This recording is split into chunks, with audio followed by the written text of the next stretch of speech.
अच्छा, जब भी जंग का जिक्र आता है तो फौरन जहन में क्या आता है? वही पुरानी फिल्मों वाले सीन, है ना? फौजी, टैंक, धूल मिट्टी उड़ाते मैदान जंग।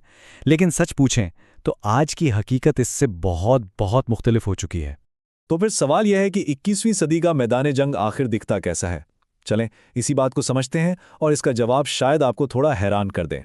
चलें इसको जरा तफसील से देखते हैं। सबसे बड़ा फर्क वो ये है कि जंग के हथियार ही बिल्कुल बदल गए हैं। मतलब पहले जहां बात होती थी इंसानी ताकत की, टैंकों की, आमने सामने की लड़ाई की, वहीं अब जंग लड़ी जा रही है कंप्यूटिंग पावर, कोड और डिजिटल नेटवर्क्स पर। तो हमारे पहले हिस्से में हम ये देखेंगे कि मैदान जंग खुद कितना फैल गया है। ये अब सिर्फ जमीन के टुकड़ों पर लड़ी जाने वाली जंग नहीं रही। जरा इस पर गौर करें। मैदान जंग की जो तारीफ थी वो ही बदल गई है। अब लड़ाई सिर्फ जमीन, समंदर या हवा में नहीं होती। आजकल जंगें उन जगहों पर भी लड़ी जा रही हैं जो हमें नजर नहीं आती, जो हमारे चारों तरफ हैं, यानी डिजिटल स्पेस में।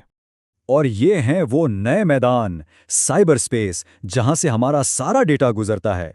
इलेक्ट्रोमैग्नेटिक स्पेक्ट्रम, जिस पर रेडियो और रेडार सिग्नल्स चलते हैं, और तो और खला में मौजूद सैटेलाइट के मदार भी अब जंगी अहमियत इख्तियार कर चुके हैं। तो आइए अब आगे बढ़ते हैं और देखते हैं कि इन नए मैदानों में लड़ा कैसे जाता है। ये असल में कोड और सिग्नल्स की एक ऐसी जंग है जो नजर नहीं आती। अच्छा, अब ये एक बहुत दिलचस्प चीज़ है, इलेक्ट्रॉनिक जंग। आसान लफ्ज़ों में समझें तो ये अपने मुखालिफ को इलेक्ट्रॉनिक तरीके से अंधा या बहरा करने जैसा है। सोचें, अगर आप उनके रेडार को जैम कर दें, उनका जीपीएस काम करना छोड़ दें, तो वो एक तरह से बेबस हो जाएंगे।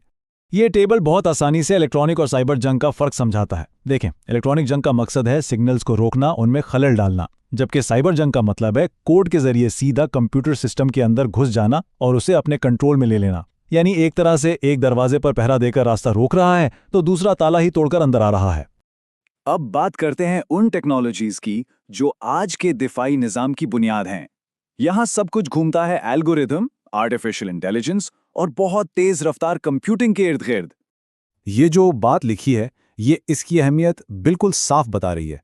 आयरन डोम जैसे दिफाई निजाम को किसी भी खतरे का रास्ता मालूम करने और इसे रोकने के लिए 1 सेकंड से भी कम वक्त में फैसला करना होता है। जाहिर है, ये इंसानी सलाहियत से तो बाहर है, लेकिन कंप्यूटर्स के लिए ये मुमकिन है। तो आखिर ये काम करता कैसे है? पहला कदम, एआई रेडार और सेंसर्स से आने वाले डेटा को प्रोसेस करता है। दूसरा कदम, एल्गोरिदम बिजली की रफ्तार से ये हिसाब लगाते हैं कि खतरा कहाँ गिरेगा। और तीसरा कदम, सिस्टम खुद ब खुद इसे रोकने के लिए सबसे बेहतरीन हिकमत अमली चुनता है और लॉन्च कर देता है। और ये सब पलक झपकने से भी कम वक्त में हो जाता है। और बात सिर्फ दिफा की नहीं है। रोबोटिक्स और खुदकार निज़ाम अब मैदान जंग में वो काम कर रहे हैं जो पहले इंसानों के लिए इंतहाई खतरनाक माने जाते थे। इसकी कुछ मिसालें ये हैं। बगैर पायलट के उड़ने वाले ड्रोन्स जो निगरानी करते हैं, खुदकार दिफाई टावर जो खुद ही अहदाफ की निशानदही करते हैं, और ऐसी रोबोटिक गाड़ियां जो खतरनाक इलाकों में सामान पहुंचाती हैं या फिर बम नाकारा बनाती हैं। टेक्नोलॉजी में ये जो इनकलाब आया है ना, यानी साइंस, टेक्नोलॉजी, इंजीनियरिंग और रियाजी, जिसे स्टेम कहते हैं, ये हमें वापस इंसानी अंसर की तरफ लाता है।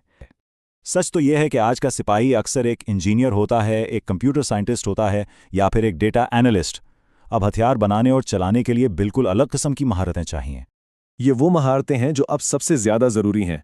किसी भी मसले को हल करने की सलाहियत, तनकीदी सोच और हाँ, प्रोग्रामिंग और इंजीनियरिंग तो लाजमी है। इन पेचीदा सिस्टम्स को डिजाइन करने, चलाने और ठीक रखने के लिए ये सब कुछ आना चाहिए। और ये सिर्फ दिफा की बात नहीं है।